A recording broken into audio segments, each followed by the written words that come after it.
الشيخ الطوسي رحمه الله في التهذيب عن أبي هاشم الجعفري قال لي أبو محمد الحسن بن علي العسكري صلوات الله عليهما: قبري بسر من رأى أمان لأهل الجانبين.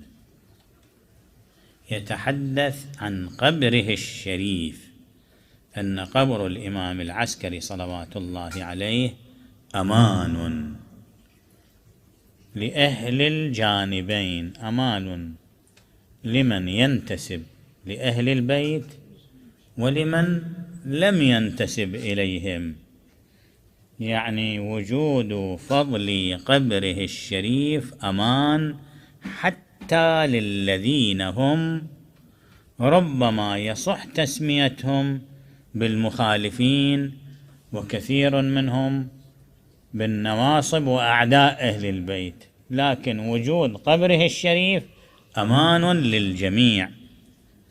لاحظت هذا المعنى؟